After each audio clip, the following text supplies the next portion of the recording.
press the bell icon on the YouTube app and never miss another update. Partho sir, बहुत स्वागत है आपका. Partho sir will be in conversation with on the topic the rise of kids entertainment in India. And it is time to welcome the panelists on stage one by one. For the same, Anu Sikka, Head Creative Content and Research, Kids Entertainment Cluster, YCOM 18.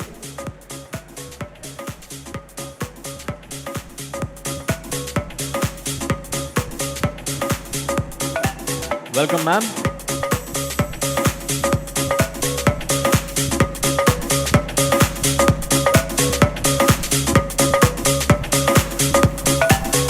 Next up, we have Mandar Natekar, Chief Business Officer, Kidzania. Mandar ji.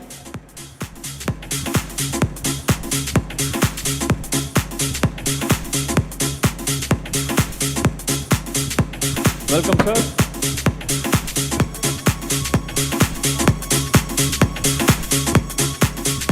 Atit Mehta, CMO, Byju's.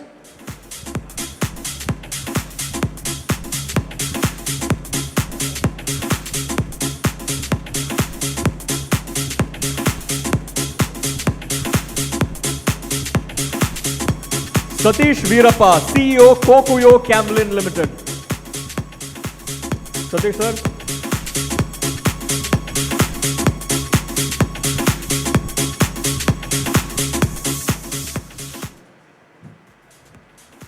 Over to you, Partho sir. The stage is yours. Thank you. It's working? Yeah. So, good afternoon. I think we will get off right away because I think we are running behind time. So, just to kickstart the whole thing, a few figures which I was just reading up. Some very, very good news, which is kids' viewership has been rising phenomenally, and you will bear me out on that. I think from 2016 to 2019, roughly about 86% growth in kids' viewership. This is television I'm talking about. I'll come to the other genres also later. And the daily reach has increased by about 42%. Kids consume roughly about 20% of the total share in total television, which is a very, very big figure in my view. There are lots of changes, lots of shifts happening in terms of global content versus Indian content. There is a lot of language feed that is coming into television. But what we will discuss today out here is not just about television. It could be all screens, which is television plus all kinds of digital stuff that is happening. And we will also talk about beyond screens, which is the experiential part, something what we are experiencing right here at Kidzania. So I'll kick off by asking Anu from the television side, what do you see? You know, there's a huge growth. Would this growth sustain? Would we see such numbers growing in the coming years? What do you see as the bigger catalysts for it, starting from language, what kind of genre of content? Where do you see it going? Thank you so much. I don't know, I can't corroborate the figures that you have quoted, if these are the figures, but obviously there has been a substantial and there's a huge and a steady growth in the kids' viewership. If you look at, especially in 2 to 14, that's the audience that we cater to.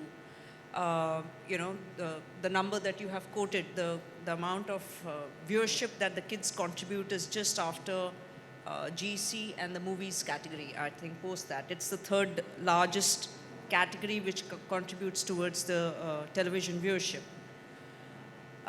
There has been a phenomenal change. I think what has happened, like the viewership of even for the adult content, it's getting today, it's no longer that, you know, while the India predominantly still is a single TV household, we have single TV household population in the country.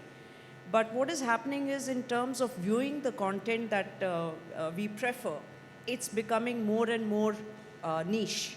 And it's becoming more and more something that has to cater to me. I remember when we were, of course, growing up, and let's say 15 to 20 years back, it was primarily the family shows or the family content which was made. It was never kept, those shows were never kept in mind looking at, is this going to cater just to, does this have something for the kids? Does this have something for the older kids? It was a very family and a very generic kind of shows that were being produced. And that is, since the audience didn't had much of an option, everybody was consuming that. What is happening now is that it's becoming more and more niche. The kids today no longer are just content in consuming content which is being produced for the family. And that's where animation came into existence, and that's how the animation grew and grew at such a substantial pace. The trends kept changing. At one point of time, kids were very happy consuming whatever that we used to buy. Most of the broadcasters at one point of time were completely dependent on content which was acquired from outside India. Whether it had any resonance or not, but it was something so new for them that they would consume anything that was offered to them. But as the habit started becoming more and more, they started getting habituated to watching content which was purely meant for them. They started becoming more and more demanding. And that's where the trend for the local content came into existence. And today, if you look at any of the kids category, and I can speak for both for the Nickelodeon and Sonic that we have, two channels that we have, almost 100% content is made in India, the animation with local characters and, which are made in India. And of course, some of the prominent shows, I'm sure some of you guys, and especially the ones with the kids, would have heard of it, which is Motu Patlu, which is a marquee show today in the Indian kids category, followed by Sonic, followed by Shiva, Pakram Pakrai, and few others. And this trend is going to continue to, I think this trend is going to continue to grow. And for me, this was a question that was asked to me a few months back, that where do you see Indian animation and this whole category going in next few years? Today, this animation as a genre is something which is only restricted to the kids category. But I strongly believe animation as a genre is going to become more, this as a genre you will see on various other platforms as well, which is, you'll see it in the youth category, you'll see it in the family audience. I see a reverse trend which is going to happen. At one point of time, it were the family shows which were made in the form of live action, which was consumed by the entire family. I think now the reverse is going to happen, which is the animation shows would be made in such a manner that which is going to be meant for the family audience. Because there is a new generation today which has grown up on animation, who are today becoming young parents. And that is what's going to change the mindset in terms of consumption of animation in India. So before we go into parents, I mean, just one small question and then we'll shift gears. Do we see more Chhota Bhims in this country? Because, very soon, if you have more characters that get built, people like Sadesh Vidh, he will have a lot of more merchandise opportunities. Kidzania would have a lot of more zones around that. Well, do we see more characters being built? As a matter of fact, Nickelodeon is someone who has created 8 IPs and 8 some of the strongest characters in terms of, if I have to look at purely from the rating perspective. Today, the top shows are all Indian shows, and most of them rest on the Viacom channels. And the example that I just gave is a Motu Patlu, a Shiva, a Rudra, a Pakram Pakrai. These are the characters today which are as popular. Chhota Bheem, yes, we have to give them credit. They were the first one to come in this particular category. So are you saying Indian characters, Indian content will be the big thing coming forward? It already is. Yeah? As a matter of fact, most of the channels today, they barely have, barring one or two, their dependence on foreign content has gone down substantially. And they're very clear that today, if they have to survive in the race game, especially from the rating perspective, it's purely Indian content which is working out. Madar, I'll shift gears here. So what we were talking about is screen-based, whether it's on your iPad or on your TV, whatever we were talking about all through. Non-screen-based, somewhere like what we are sitting right here, theme parks, etc., the whole experiential kids entertainment part. Where do you see that going? First of all, where it is, where do you see that going? This is very interesting, right? Today, all the entertainment options available for kids are largely lean back, where through gadgets, through the internet, and through the TV, kids are largely consuming content that has been provided to them, and that has really become a large part of their entertainment module. But when you look at the essence of being a kid, it's important for them to have playtime, because playing with with each other in areas where they can do activities leads to better cognitive skills, better social skills, leads to a rise in their imagination capability. And where are those options available now? So places like Kidzania play a very important role, because here is when families can come together with their kids and truly have an activity-based, learning-based entertainment time.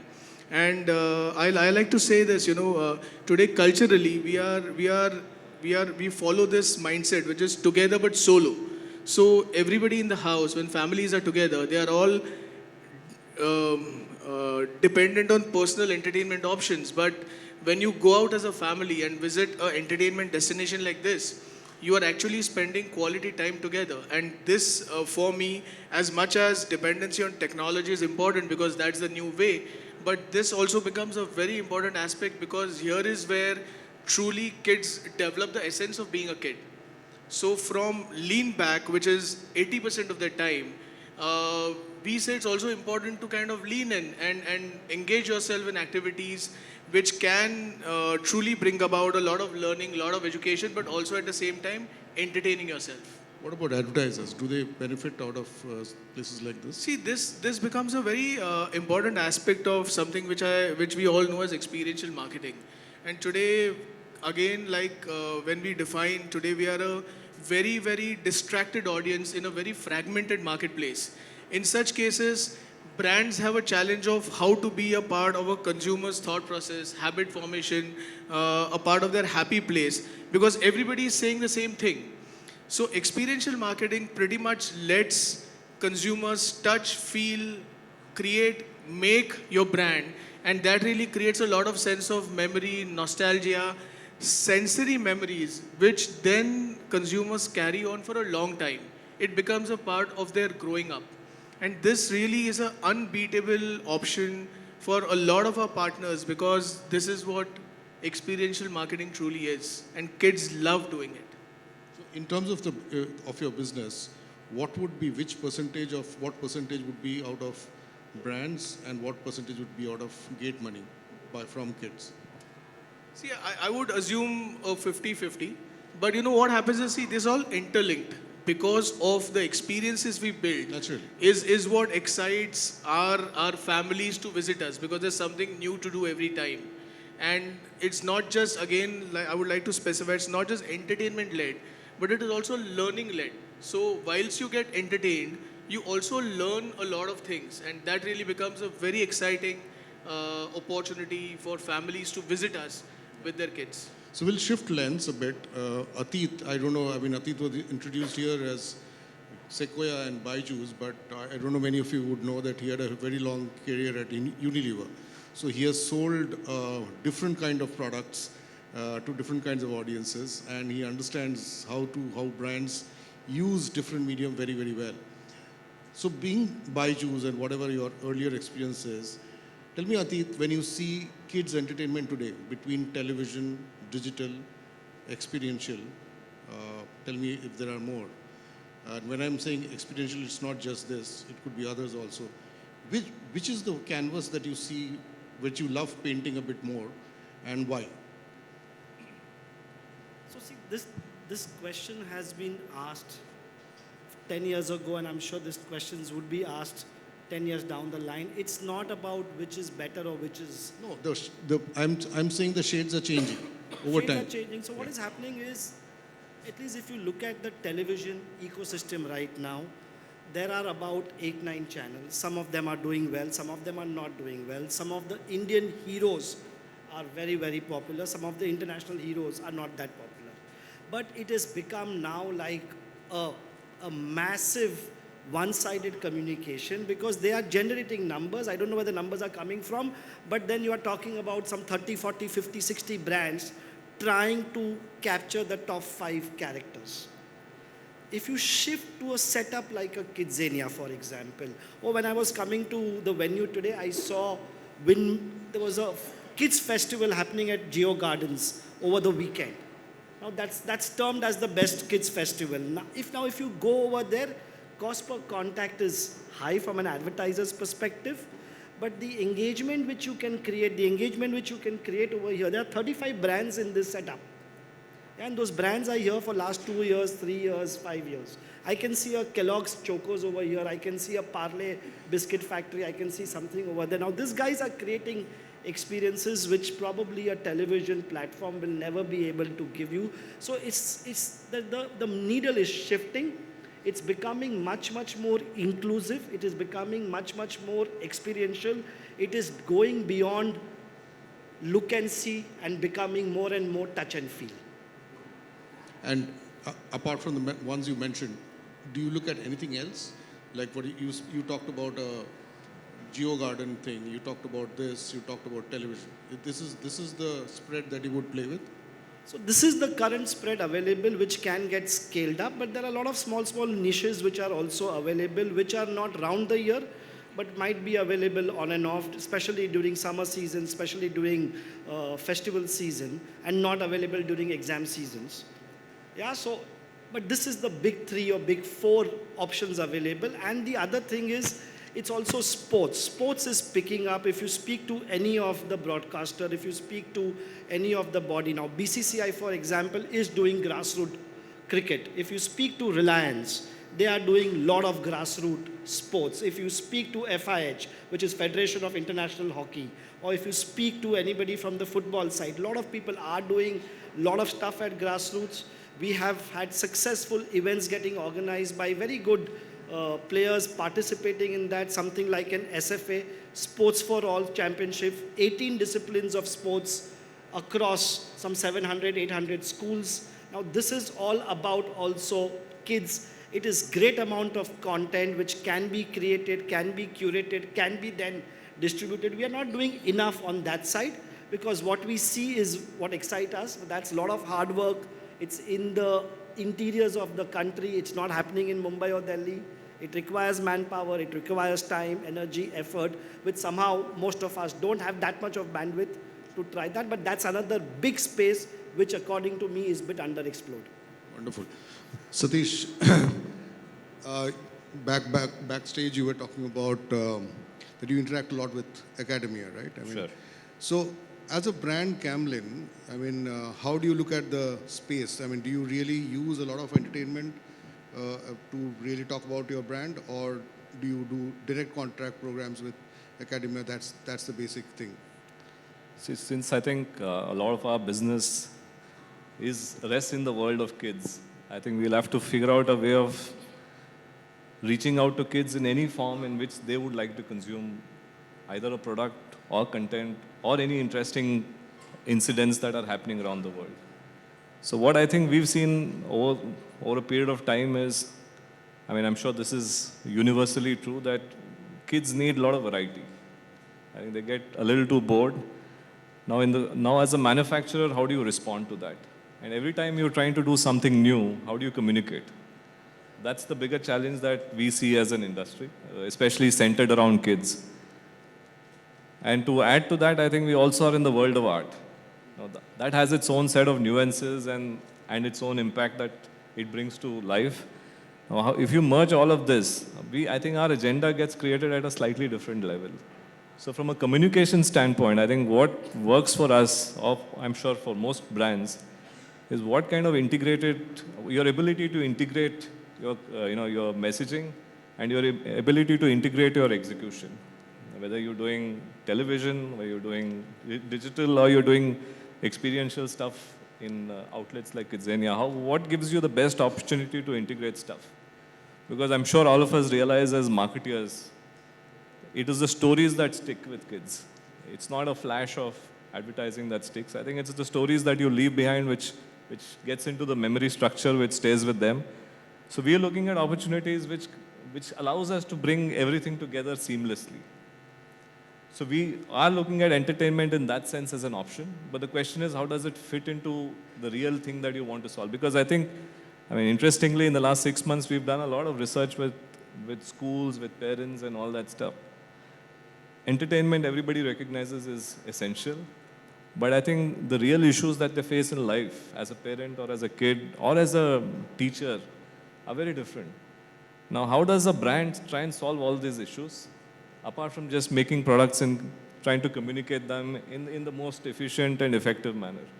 So those are larger challenges that I'm layering up beyond just, product and communication and utility of media. So if all of us as stakeholders come together, recognize what the real issues are, and try and see whatever that we are currently involved with, how we can make a contribution or a difference, I'm sure content will evolve in a way which is more meaningful, and which I think there should be lesser restriction in allowing kids to consume such content. Wonderful. So I will throw to the audience a session for questions. But before I do that, so please think about questions that you want to ask each of the panelists. But before I do that, I will go through one round where, Atit, can you tell me, in the last say 1 year, and this is for everybody out here, one big innovation that you have used, which is close to your heart, which in the entertainment space for kids, which your brand has really benefited from? And I'll go around the table on this.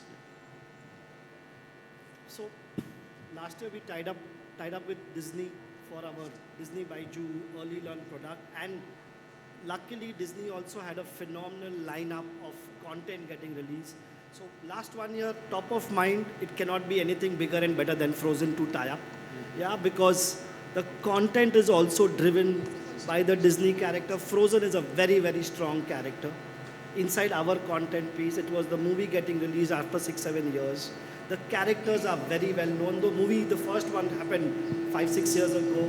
The buzz was very high. Disney did a phenomenal marketing behind creating the buzz and excitement and chatter over Frozen. And then the tie-up with Frozen last 1 year, one big innovation in the kids space. Wonderful. Mandar? See, our entire business, which is layered around partnerships and footfalls, is all centered around innovation. So what you see here are not things that are built to a given brief. A lot of it is proactive. So for example, we recently brought the story of a brand which wanted to communicate that it comes from the farm directly to your bowl. And how else do you sell? You can tell this story in an advertising format in 45 seconds, but imagine the millions of dollars spent to bring that story to consumers. And a format like Kidzania, thanks to our innovative solutions that we can bring to the table, allows the brand to communicate that story in a very structured daily reminder model for 365 days. So whatever we do, innovation is at the heart of it, because without that, you won't have what we have. Thanks. Anu? This is for people who want to take home some things from this discussion. Yeah? Well, I can't say that there was one particular innovation. Till the time we don't keep coming up with the innovation, we're going to die. So the innovation keeps happening on the channel virtually every day. Every time we launch a new show, it's a huge challenge for us. It's a new innovation. One looks into what the need gap is for the children, and that's how the content is actually created. So the channel continues to focus on the local content, creating local characters, which makes their home amongst the kids as soon as they can. The innovation, as I said, keeps happening every day, at every stage. Of course, there are things, we look at what the market trends are, and observing those trends, catching them, and fulfilling those gaps is an innovation for us that keeps happening.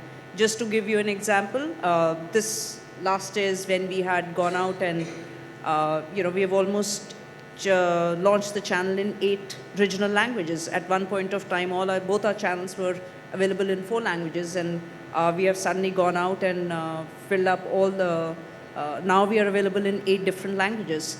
Basically, and the trend that was coming up for us was that there is a need for more and more of content to be consumed in more regional languages. So we saw that need gap, we fulfilled that up. So these, as I said, innovation keeps happening in terms of the new shows, everything, and just it's almost an everyday affair. Satish?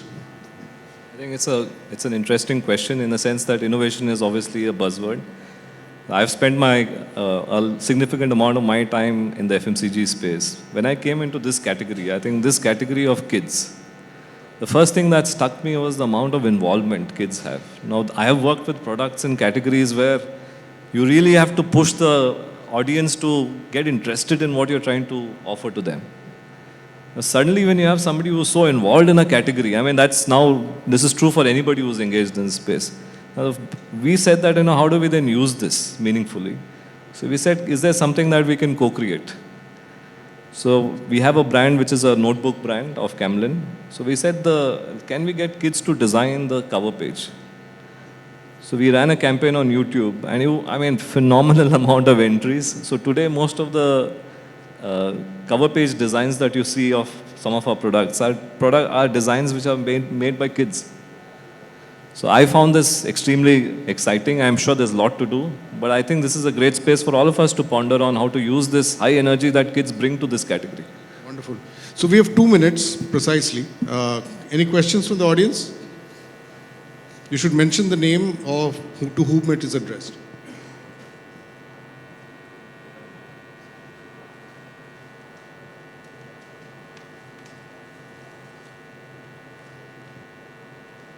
Good afternoon. My name is Yvonne and my question is for Atit.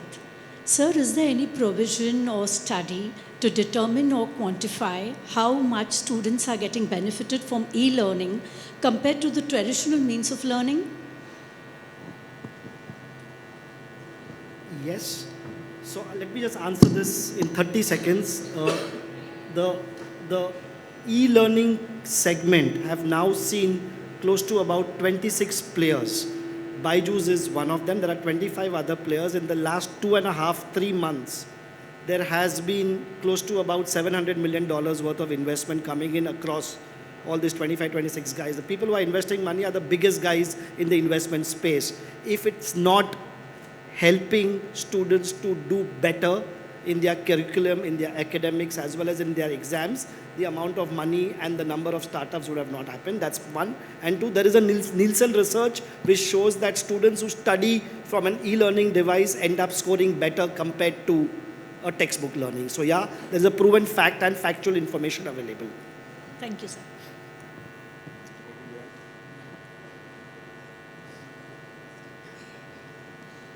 Okay, I'm Priya Lobo from Ormax, and I have a question for Anu. I think Motu Patlu was quite a risk in terms of making content like that. And today you've spoken about regional languages. I want to understand, how did you think of Motu Patlu? And it was quite a risk, and I know a lot of people said, chalega nahi chalega. And I would like to know how you went about doing that, and I think that could be a fabulous case study for you. As you're aware, Motu Patlu basically are the characters from a comic book. I don't know how many of you have ever heard of the comic book Motu Patlu. The characters were actually picked up from that.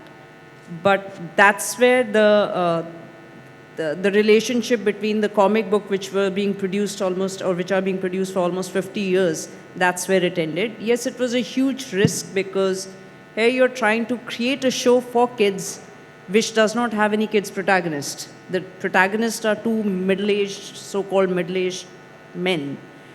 And we were going about doing that. So yes, it was a challenge. But what we did was, while we picked up these two characters, and the idea was we were going to create new stories. So the stories were not picked up from the comic books. It was just the characters which were picked up. So we were going to create contemporary stories and pick up these two characters. And the idea was to catch both the parents and the kids. Kids through the contemporary, the new stories, and parents who had grown up reading those these two characters in the comic books when they were young.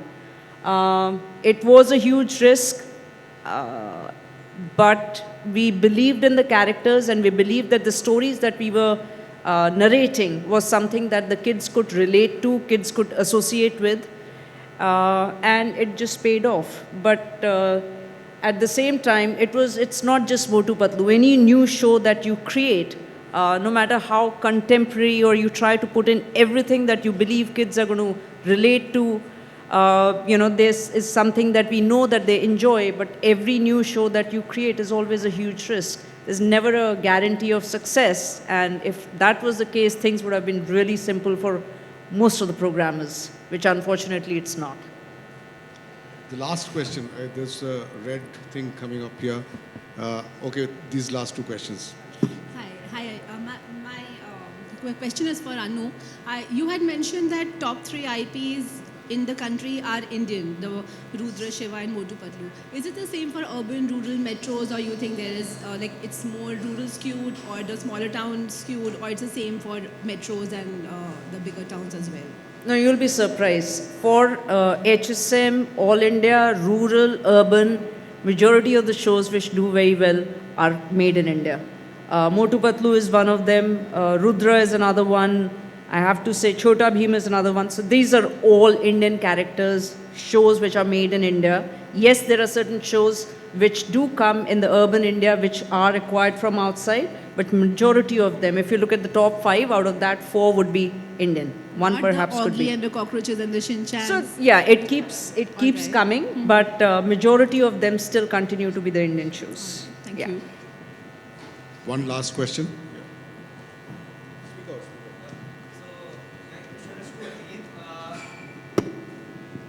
Hello, this is Aditya from AR Vidya. My question is to Atit. I just wanted to know about Byju's stance on tangible AR, with their recent acquisition of Play Osmo. What are we looking forward to in using that tech, storytelling or what?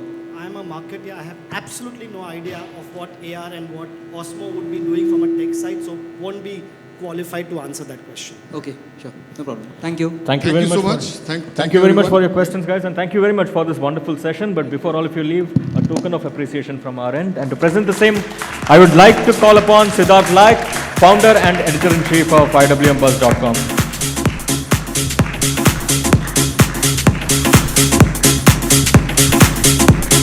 Let's keep the claps going, guys.